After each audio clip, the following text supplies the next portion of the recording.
Bismillahirrahmanirrahim. I am Atiqur Rahman and I am lecturer in chemistry at GPGC मानसरा। अच्छा, आज first year की chemistry के practicals के हवाले से हम कुछ बात करेंगे।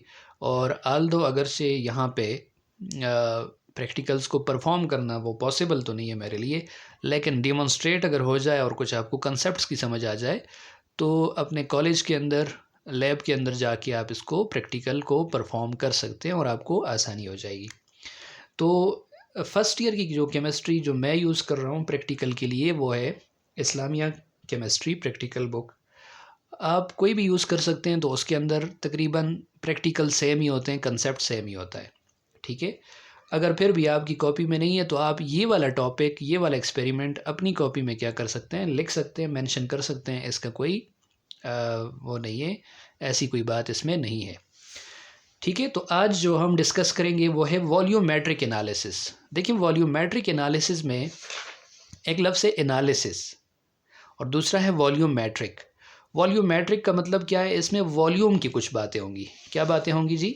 वॉल्यूम के हवाले से कुछ एनालिसिस होगी, बात होगी। और ये इसने लिखा हुआ है कि ये ऐसी एनालिसिस होती है या ऐसा मेथड ऑफ एनालिसिस होता है जिसकी बेस, जिसकी बुनियाद किस पे होती है? Exact volume of one solution. एक सोल्यूशन का आप एग्जैक्ट क्या लेते हैं? वॉल्यूम लेते हैं। और वो क्या करता है? दैट रिएक्ट्स कम्प्लीटली, जब वो मुकम्मल तौर पे क्या कर लेता है, रिएक्शन कर लेता है with a definite volume of another solution. किसी ख़ास सोल्यूशन के वॉल्यूम के साथ, किसी दूसरे सोल्यूशन के ख़ास वॉल्यूम के साथ जब रिएक्शन कर लेता है, तो इस किस्म की जो एनालिसिस हम करते हैं, चेक करते हैं कि हमारे पास इतना वॉल्यूम था, डेफिनेट वॉल्यूम था, एक ख़ास वॉल्यूम हमने लिया, उसको दूसरे सोल्यूशन के साथ हमने ट्रीट करवाया, तो कितने सोल्यूशन के साथ उसने रिएक्ट किया। इस किस्म की जो एनालिसिस होती है इसको क्या कहा जाता है? Volumetric analysis. वॉल्यूम इसके अंदर देखें, इसके साथ हम वॉल्यूम के साथ डील कर रहे हैं, तो इसको तब क्या कहा जाता है? Volumetric analysis. उसके बाद यहाँ पे इसने बात की है टाइट्रेशन की। What is titration? तो टाइट्रेशन असल में वॉल्यूमेट्रिक एनालिसिस ही है, यानी ये मेथड है एनालिसिस का। कौन सा? वॉल्यूमेट्रिक। इसमें क्या किया जाएगा? इसके अंदर मोलैरिटी ऑफ अननोन सोल्यूशन को क्या किया जाता है? डिटरमिन किया जाता है दूसरे सोल्यूशन के साथ जिसकी मोलैरिटी क्या होती है? मालूम होती है। देखें क्या कह रहा हूँ मैं। आप एक सोल्यूशन लेते हैं, ठीक है, आपने फॉर एग्जांपल एक सोल्यूशन ले लिया, सही है। फॉर एग्जांपल इसको मैं कहता हूँ सोल्यूशन, और ये वो सोल्यूशन है जिसकी मोलैरिटी हमने क्या करनी है? फाइंड करनी है।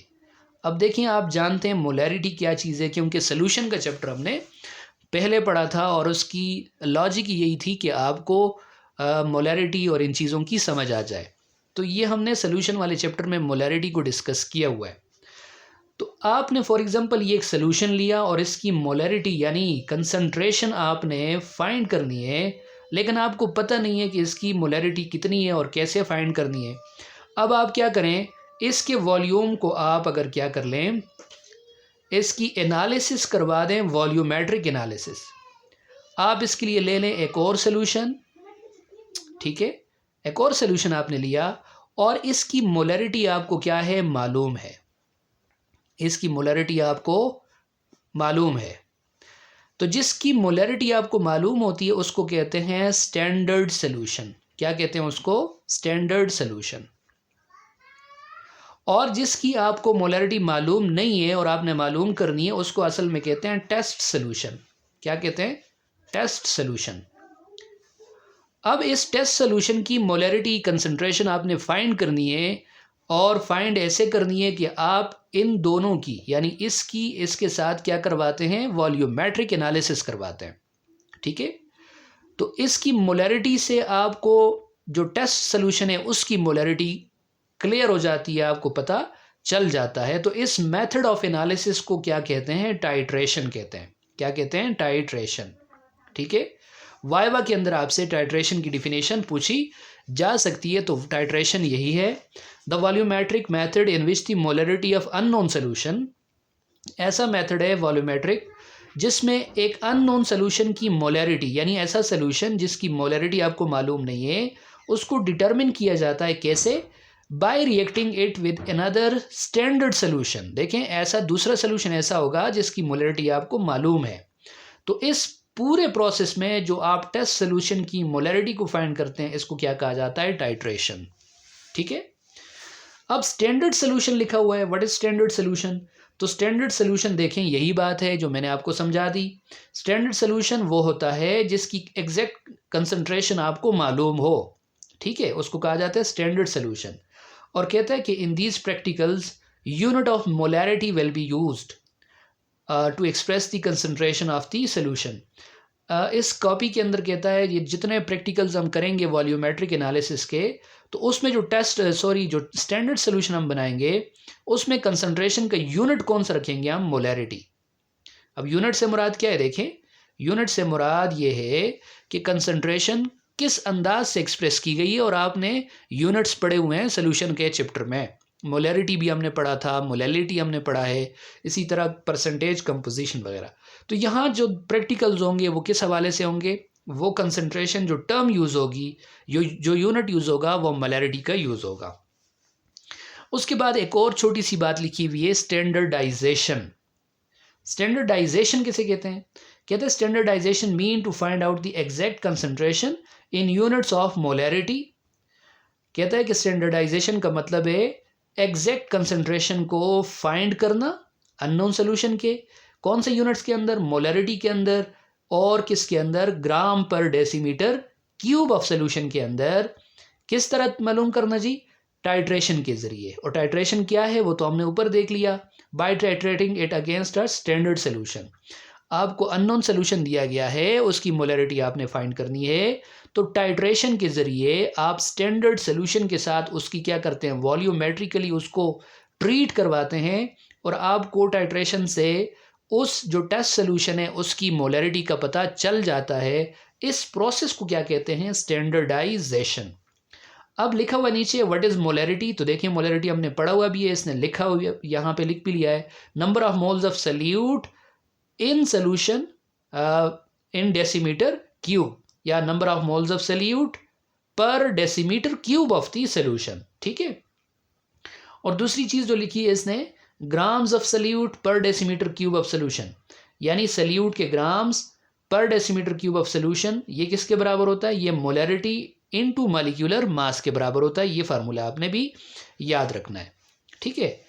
अब आगे एक और चीज़ आती है इस वॉल्यूमेट्रिक एनालिसिस में, एक टर्म यूज़ होती है इंडिकेटर। तो व्हाट इज़ इंडिकेटर? कहता है इंडिकेटर क्या होता है? इट इज़ अ केमिकल, ये केमिकल होता है that changes its colour sharply at the completion of the reaction, that is also called and point. ठीक है। एंड पॉइंट किसे कहते हैं? एंड पॉइंट उसको कहते हैं जब आपका रिएक्शन मुकम्मल तौर पे कंप्लीट हो जाए, मजीद कोई चेंज ना आ रही हो, उसको कहते हैं एंड पॉइंट। उसको क्या कहते हैं? And point. और जो केमिकल यूज़ किया जाता है ना, उसको कहा जाता है जी इंडिकेटर। ये ऐसा केमिकल होता है जो अपना कलर बहुत शार्पली क्या करता रहता है? चेंज करता रहता है। क्या करता रहता है? चेंज करता रहता है। हम आगे इसको मज़ीद डिस्कस करेंगे डिटेल के साथ कि इंडिकेटर कौन से होते हैं और कौन से यूज़ हो सकते हैं। अब कहते हैं few drops of indicator is added to one of the solution in titration. अब टाइट्रेशन में आपके पास दो सोल्यूशन जो होते हैं, एक टेस्ट सोल्यूशन जो हमने पहले देख लिया, और एक हमने स्टैंडर्ड सोल्यूशन देख लिया। तो इस प्रोसेस के दौरान, ये टाइट्रेशन के दौरान, इसके अंदर एक केमिकल यूज़ किया जाता है, उसको कहा जाता है इंडिकेटर। और वो किसी सोल्यूशन में भी आप यूज़ कर सकते हैं, या इसमें या इसमें। ठीक है। और जब आप टाइट्रेशन का ये प्रोसेस करवाते हैं, अब ये होता किस तरह, तो ये आगे हम डिटेल से देखेंगे। जब ये टाइट्रेशन का प्रोसेस होगा तो देखें, एक चीज़ ये लिया आपने, इसका सोल्यूशन है, फॉर एग्जांपल ये बेस है, और यहाँ पे आपने लिया है एसिड। ठीक है। एक की कंसंट्रेशन आपको मालूम नहीं है और एक की कंसंट्रेशन आपको मालूम है। जब आप एसिड और बेस को आपस में ट्रीट करवाएंगे, तो यहाँ पे देखिए आप एक और केमिकल यूज़ करते हैं जिसको कहते हैं इंडिकेटर। और जब इंडिकेटर आप यूज़ करते हो, ये रिएक्शन चल पड़ता है, तो वो इंडिकेटर क्या करना शुरू कर देता है?